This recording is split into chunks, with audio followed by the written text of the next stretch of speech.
All right, next game, Packers at Vikings. This line opened up -3. It's still -3. So I have a feeling we're going to disagree on this game.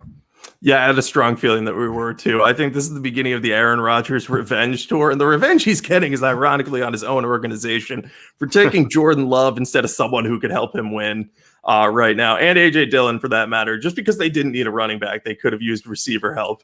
But listen, last year, Rodgers beat the Vikings twice.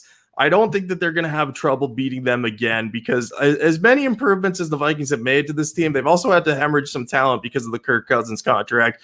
Michael Pierce is sitting out the year, so the team's going to be easier to run on with Aaron Jones. And I think the thing that stands out to me is the Vikings secondary at corner is very, very young. Like all of their guys are third-year players or newer to the league, and there are a couple rookies back there. So I just don't trust that they're going to be ready to not let Aaron Rodgers have some wide open looks. Like I know that they don't exactly have very good, receivers outside of Devontae Adams, but I think that they'll at least be able to get open against some of these guys.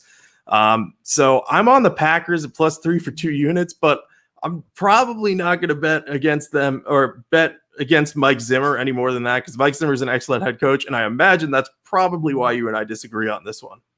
Yeah, it's one of the reasons. Zimmer is an excellent head coach. He's great with extra time to prepare. I think he's like a 67% covering rate with extra time to prepare.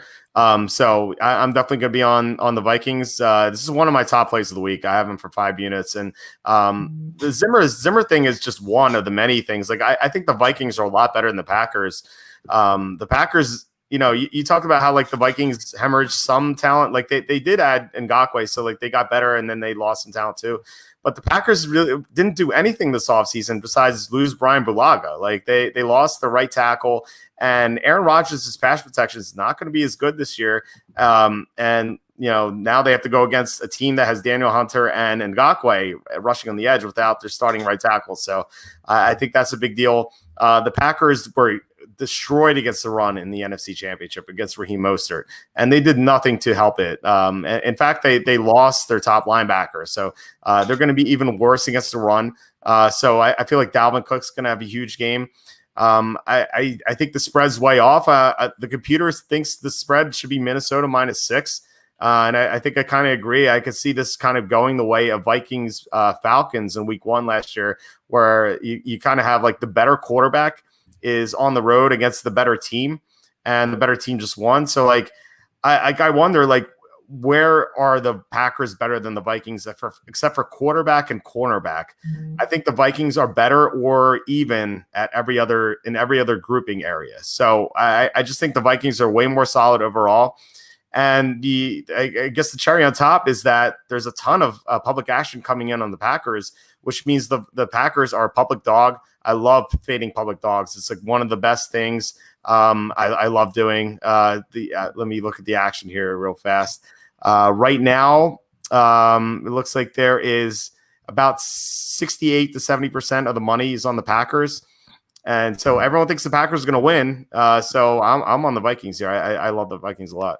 I absolutely hate backing public dogs, so now I feel really bad about this one. But I'm sticking to the theory that Aaron Rodgers is gonna like really elevate this team, and I will probably end up being wrong about that.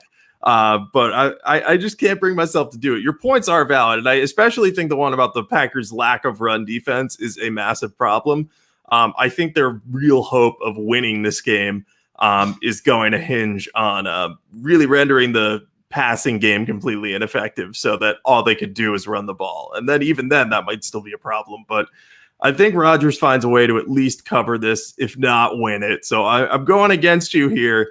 But like, I could easily see this panning out your way. But I've been subscribing to the Aaron Rodgers theory all year, and I'm finally going to get to see it in action. I'm not backing down now. Nice. Well, I actually like this because, I've my own super contest entry and the one we're going to share. So I'm going to have the Vikings in my own, but in the one we share, we're obviously not going to put this pick in. So it'd be kind of cool to kind of like hedge it. Looking forward to that. Also, before we move on to the late games, I should say we're sponsored by Underdog Fantasy. You can go to the App Store and download Underdog Fantasy. It's a best ball type of fantasy app, and all you have to do is draft. So you don't have to set up your lineup. You don't have to worry about injuries. You don't have to worry about like crazy sharks like Osimo or Chipotle Addict beating you with their crazy Excel sheets. So they have big tournaments where you can win. They have $1 million in prizes, or they have smaller tournaments that you can enter in for $1 or $2. So they have something for everyone. I can't use it because PA doesn't allow it for some reason, but you've used Underdog Fantasy. Do you want to talk about it for a second? Yeah, it is great. I love best ball. It's a lot of fun just to do the draft and not have to worry about it, because if you're like me and you're in a handful of fantasy leagues, you don't want to have to manage the roster in every single one of them. So with best ball, it's auto managed for you. Best players get put in each week. And just the app's super easy to use. You can create your own custom rankings. You can join the big tournaments, do small ones too.